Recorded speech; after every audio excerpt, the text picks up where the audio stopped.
हम इसको क्यूटिकल को इस तरह से डिवाइड कर रहे हैं, दो part, epicuticle, procuticle. Outer layer chitin absent होता है और ये थिन लेयर होती है। ये प्रोक्यूटिकल इनर लेयर होता है, इसमें काइटिन प्रेजेंट होता है। और फिर जो प्रोक्यूटिकल उसको हमने दो पार्ट में डिवाइड किया, एक्सोक्यूटिकल और एंडोक्यूटिकल। ये एक्सोक्यूटिकल जो होता है मच थिकर लेयर होती है, पिगमेंटेड लेयर होती है, और ये जो एंडोक्यूटिकल होती है थिकेस्ट लेयर होती है और अंदर की तरफ पोर कैनाल और ये जो संरचनाएं बनाती है। एपीक्यूटिकल जो है ऊपर की तरफ सीमेंट लेयर होती है, उसके जस्ट नीचे वैक्स या लिपिड लेयर होती है और पॉलीफिनॉल लेयर होती है, क्यूटिकुलिन लेयर होती है। चार लेयर से मिलकर के एपीक्यूटिकल का निर्माण होता है। एपीक्यूटिकल complex and the outermost layer and probably the most important layer होती है। इंसेक्ट में वाटर प्रूफिंग के लिए रेस्पॉन्सिबल होती है और जनरल इम्परमिएबिलिटी जो होती है वो क्यूटिकल की इसके द्वारा ही होती है, यानी कि परमिएबिलिटी को ये हिंडर करती है। प्रोड्यूस्ड बाय एपिडर्मिस और डर्मल ग्लैंड्स, इसका जो निर्माण है वो एपिडर्मिस या जो डर्मल ग्लैंड्स होती है उसके द्वारा होता है। Insect needing a renewable layer soil dwelling insects due to erosion of the cuticle by abrasion।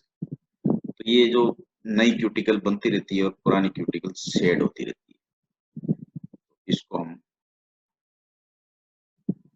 the lower region of the old cuticle are then digested by the enzymes and the subsequently absorbed. Process of molting can start. Digestion hormone जो होता है उसके द्वारा ये process govern होता है और moulding के दौरान जो ऊपर की लेयर है वो शेड हो जाती है और नीचे से नई क्यूटिकल का निर्माण होता है।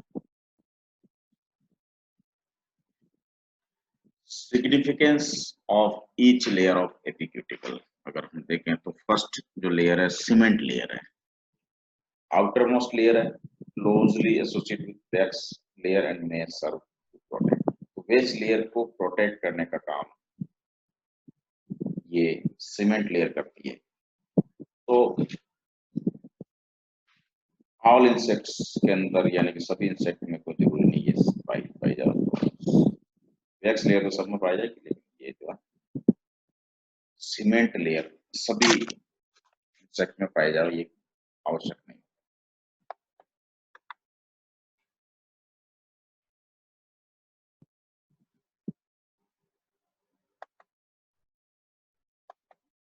इसमें देख सकते हैं ये सीमेंट लेयर है,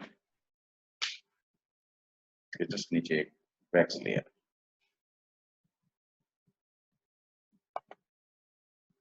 वैक्स लेयर जो होती है हाइड्रोकार्बन 90% हाइड्रोकार्बन से कॉन्स्टिट्यूट होती है और वाटर लॉस को बचाने के लिए वाटर प्रूफिंग क्यूटिकल का ये निर्माण करती है। बीज के अंदर स्पेशल ग्लैंड्स होती है जिन्हें हम वैक्स ग्लैंड्स कहते हैं। वेंट्रल एब्डोमिनल सेगमेंट 4 से 7 नंबर पर पाई जाती है, वैक्स का निर्माण करती है।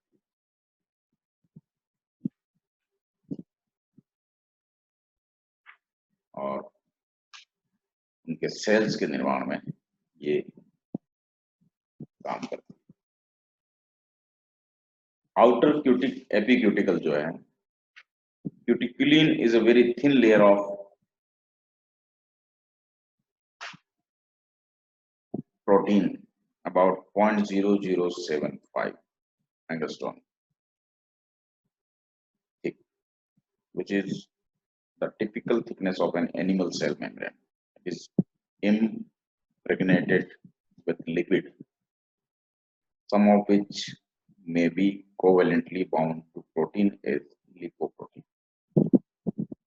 First layer formed following the mold and is the layer that protect the new procuticle from digestion by molting enzymes chitinase and proteinase, also called cuticle layer.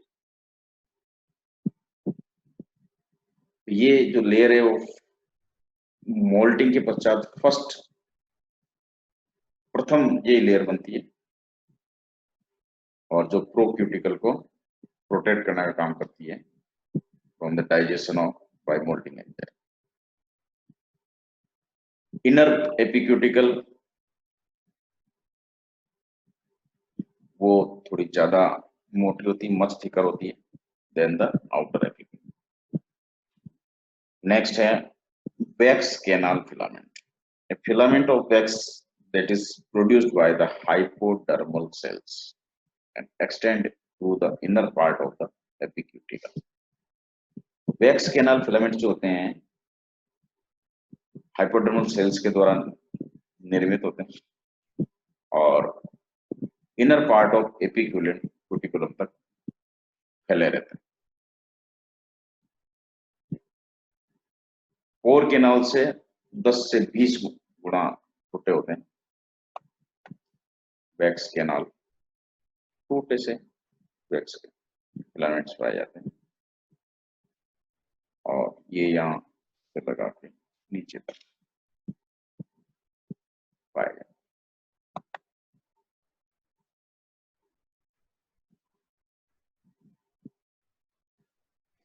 Inner part of the epicuticulum. Inner part of the epicuticulum तक ये यहाँ तक पाए जाते हैं.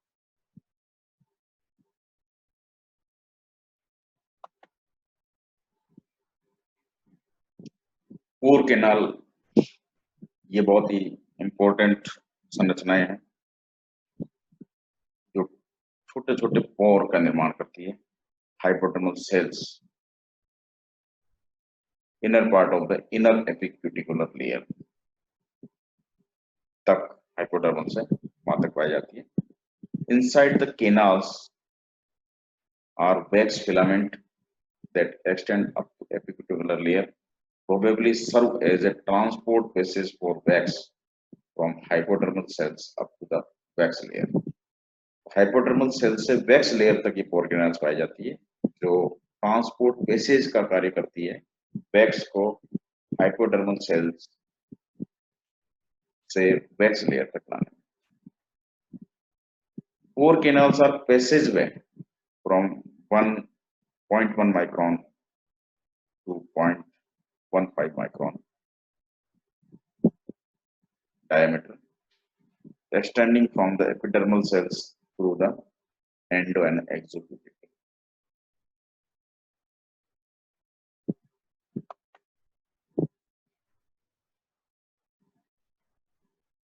Endocuticulum or exocuticulum. This is the pore canal. Wax canal filament.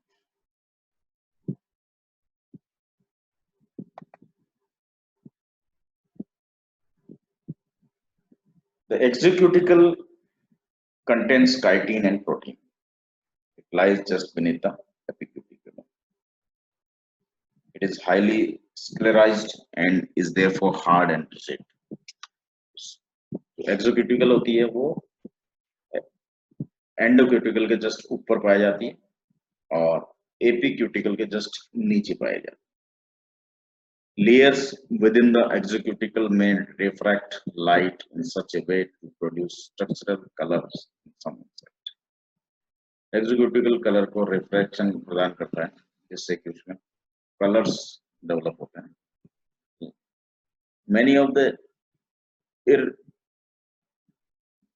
iridescent greens and blues of insects are structural color due to refracted light rather than pigment.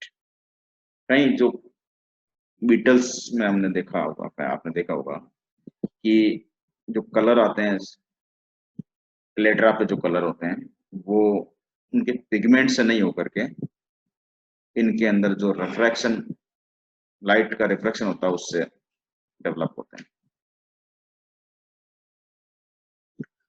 एग्जीक्यूटिकल की जो thickness होती है स्पीसीज टू स्पीसीज डिफर करती है, या species specific होती है, किसी स्पीसीज में ज्यादा होती है, किसी में कम होती है। और मोर स्केलराइज्ड एग्जीक्यूटिकल अडल्ट इंसेक्ट्स में पाई जाती है, लार्वा में कम स्केलराइजेशन पाया जाता है। और क्रॉस लिंकिंग जहाँ होती है क्यूटिकल, वहाँ हार्डनेस डेवलप हो जाती है। और प्रोटियोजेज जो एंजाइम्स होते हैं,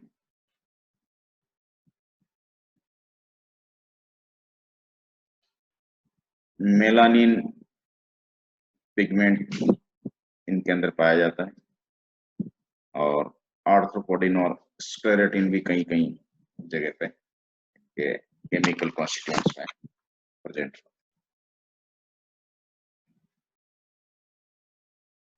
endocuticle is continuously being synthesized and often is laid down in layers, thus can often be used to age grade some insect. Endocuticle जो है लगातार क्योंकि इनका संश्लेषण होता रहता है, तो इससे हम इंसेक्ट की एज का भी पता कर सकते हैं, इंसेक्ट का कितना है।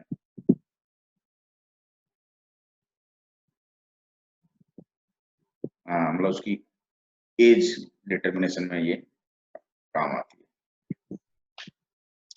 Contains most of the chitin, which is broken down as the molt by chitinase at the molt. Molting के दौरान काइटिनेज एंजाइम जो है उसको तोड़ देता है, काइटिन को। Little cross linking of proteins, thus most is broken down at molting and reabsorbed. कुछ जो होती है वो तोड़ दी जाती है मोल्टिंग के दौरान और रीअब्सॉर्ब कर ली जाती है। In soft bodied insects the reason of flexibility in the intersegmental membrane thin layer is well developed and not the exocutical. Thin layer जो होती है वो well developed होती है, और exocutical जो होती है वो बहुत ही कम मात्रा में पाई जाती है। अब काइटिन क्या है, स्क्लेरोटाइजेशन क्या है? Chitin is colorless amorphous substance insoluble in water, alcohol, organic solvents, diluted acids, concentrated alkalis. Soluble नहीं है, मतलब it dissolves with decomposition in concentrated mineral acids or sodium hypochlorite. Chitin is not affected by digestion enzymes of the mammals. Mammals में जो enzymes पाए जाते हैं उसके द्वारा इसका डाइजेशन नहीं होता है। What is sclerotization? It is the process of hardening of body wall. Body wall की लेयरिंग, मतलब कितने लेयर बनते हैं, जितने ज्यादा लेयर होंगे उतनी ज्यादा उसकी हार्डनिंग होगी। Where the executicle become hard, tough and inelastic. कड़ा और अप्रत्याशित जो एक्सोक्यूटिकल है वो इसके दौरान बनता है। इंटेगुमेंट ये फंक्शन